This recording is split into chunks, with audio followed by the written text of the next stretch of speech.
I think the phenomena described in the hype cycle are common in all Western countries, and but not in all allies of the United States. The situation in Japan is quite different, and all of Asia it's different. Also in Russia and in some camps of Eastern Europe, but the West. So Western Europe and its former colonies, Australia, Canada, America, Latin America, they are all basically have these phenomena that I describe in the book. So you know that I have basically defined two types of hype, scientific hypes and cultural hypes. And the scientific hypes didn't give me so many surprises. But when I worked again on the climate hype, I read several books, and there were some findings I didn't know yet about, which really shocked me. You know, the fraud that is going on in the United Nations pointed to climate research, and all of this was quite shocking. The level of, as I call it, neo-Lysenkoism, which is basically Lysenko was I think I cite him in the book also, a crazy Russian scientist who believed that you can change the genome of plants by educating them. Right, and this totally failed, but it led to Stalin basically banning classical genetics from university and school, and 4,000 teachers and professors of biology were put into gulags. And we are not in such situation in the West, but the craziness that I discovered is quite similar. Only that the sanction regime is not as tough as under Stalin, but the craziness and irrationality is similar. What really shocked me most in the science side was that HIV AIDS thing that I described, that basically HIV is not causing AIDS. I didn't know this, and as a young doctor, I prescribed anti-HIV medications myself, and I was shocked that this is actually probably wrong, and it has been basically a hoax hype that has been, or pseudoscience that has been propagated since more than 40 years, and critical voice has been suppressed. I think that was the biggest shock to myself. And it was also one of the motives that led me to writing this book. On the cultural or humanities and hype side, I was also quite surprised when I looked at some, for example, the diversity, equity, inclusion chapter, when I looked at what's going on in American universities and the humanities. I mean, I knew it's the mess, but the extent of madness and internationalism that I found really also is quite breathtaking, I have to say. So I never realized it, but probably I received a conservative education. I always thought that I'm progressive in a sense that I'm pro-democracy and to a certain extent also for social redistribution and, typical what is called social democratic conviction or ideas in the sense of the 1960s and 70s. But in reality, I'm probably very conservative. So my parents are both theologians, Protestant theologians. My father is philosophically very conservative in the sense that he's adherent of Neo-Kantianism and phenomenology, which are in the rather conservative metaphysical movements, and which I think are still valid. I use these frameworks a lot in the book, and also my mother comes from a very old, noble family, and that probably plays a role for my cultural attitude. Though I was never, in any way arrogant because of this or proud, but I think it must have, of course, for me. So I think this led me to be skeptic already with my, as a teenager towards Western Marxism.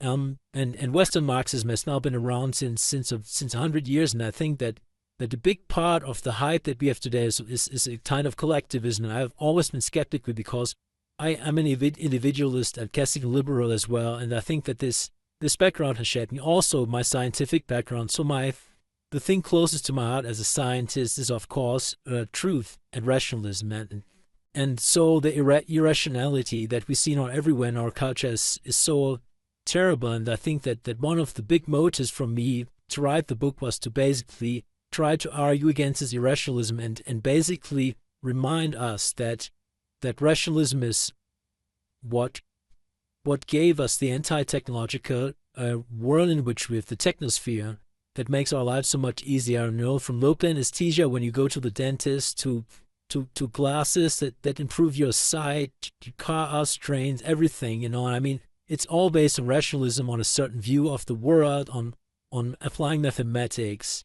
And so, in a way, we are challenging all of this now, and even, in the cultural hype saying that we should be ashamed of it. And that's just shocking. So basically, what we see is that the final chapter of the book argues that we live in a post-democratic area where the political will formation is executed top-down.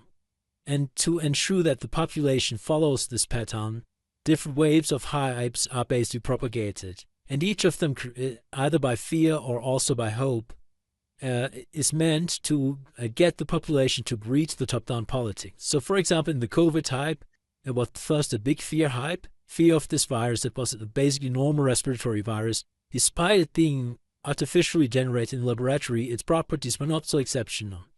Especially its lethality was much lower than a typical influenza virus, but a huge fear hype was created to make people afraid of it. And then the hype were the vaccines.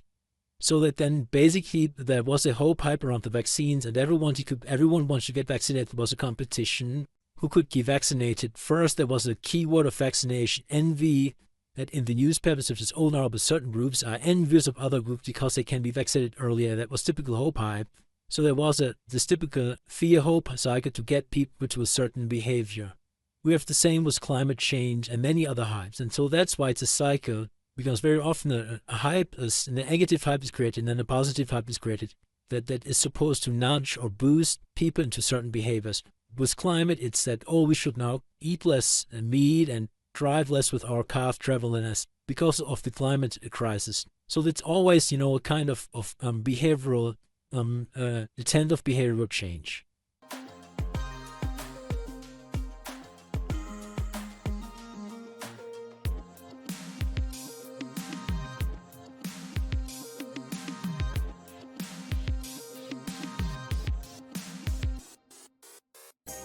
As you know, civilizations can fail and wither away, right?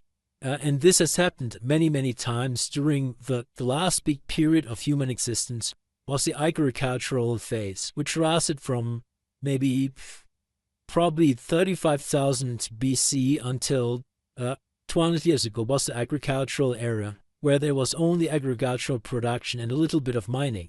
And during that time, civilizations could really die out. And like the Western Roman Empire just vanished, and it was replaced by barbarians. And so there was really a fall of civilizations. Now, I believe that in the industrial age, this is not going to happen anymore. Because if a civilization would die off, this would mean a massive drop in the production of goods and also in the safety of life. And so I don't think it's going to happen because there's too much to be lost. So what will happen is that the power will shift to Asia. But I think the West will not disappear as civilization. And it might get as important, the West, but they will not be deindustrialized and become again agricultural or even tree agricultural. I don't think that's possible because you now have even, industrial structures in Africa, right? And so I think now the pattern is different in industrial societies, which gives me hope. But this madness we are currently in will at some point stop. But a lot of damage may be created before it ends, right? So I'm not super optimistic in the short term, but in the mid to long term, I'm optimistic that at some point enough people realize that we cannot go on like this. But if you look at current politics, we are not yet at the bottom of it, right? It's getting worse. I thought actually couldn't get worse after Biden, but it's getting even worse. Though I would have voted for Trump, if I was a U.S. citizen, but it's still getting worse. And that has nothing to do with the person of Trump, but it's a cultural revolution. It's naive to believe that this has to do something with one politician. It's not at all true.